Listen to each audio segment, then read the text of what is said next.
Gujarat today ન્યૂઝમાં આપનું સ્વાગત છે. સન 2020માં ભાડેથી લઈ ગયેલ ફરિયાદીની બલેનો કાર પરત નહીં કરી ઠગાઈના ગુનાના રીઢા આરોપીને શોધી કાઢતી વડોદરા શહેર ક્રાઇમ બ્રાન્ચના પોલીસ ઇન્સ્પેક્ટર આરજી જાડેજા તથા પોલીસ ઇન્સ્પેક્ટર એચડી તુવર અને પોલીસ ઇન્સ્પેક્ટર એનજી જાડેજા નાઓની દોરવણી હેઠળ પોલીસ સબ ઇન્સ્પેક્ટર બીએસ વાળા નાઓની ટીમના માણસોએ શહેર વિસ્તારમાં પેટ્રોલિંગ દરમિયાન મળેલ બાતમી આધારે અગાઉ ઠગાઈના મિલકત સંબંધી ગુનાઓમાં પકડાયેલ ઈસમ નામે મોહમ્મદ અલ્ફાઝ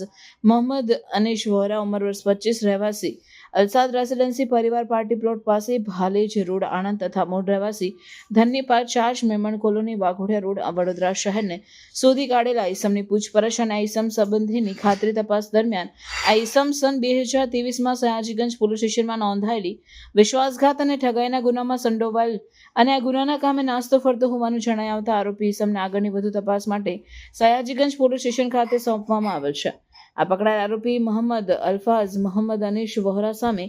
સન 2023માં સયાજીગંજ પોલીસ સ્ટેશનમાં નોંધાયેલ ગુનાની ટૂંક વિગત જોતા આરોપી મોહમ્મદ અલ્ફાઝ વોહરા નાઓ ફતેગંજ ગામે રોયલ ટ્રાવેલ ચલાવતા હોય આરોપીએ તેના સાગરીત ફરિયાદીને બલેનો કાર તારીખ 29/1/2020ના રોજ ભાડેથી મેળવ્યા બાદ ભાડેથી લીધેલ બલેનો કાર ફરિયાદીને પરત નહીં આપી અને 6 મહિના સુધી ભાડું આપ્યા બાદ ભાડાના રૂપિયા નહીં આપતા ફરિયાદીની ફરિયાદ આધારે બંને આરોપી સામે વિશ્વાસઘાત ઠગાઈનો ગુનો નોંધાયેલ. આ ગુનામાં પોલીસ ધરપકડ ટાળવા આરોપી ફરાર થઈ નાસ્તો ફરતો રહેલ, જેથી આરોપી મોહમ્મદ અલ્ફાઝની સામે નામકોટમાંથી ઇસ્યુ થયેલ આરોપી સામે સન 2023માં ગુનો રજીસ્ટર થયા બાદ આરોપી નાસ્તો ફરતો રહેલ હોય આરોપીના હાથમાં ક્રાઇમ બ્રાન્ચ દ્વારા શોધી કાઢવામાં આવેલ છે.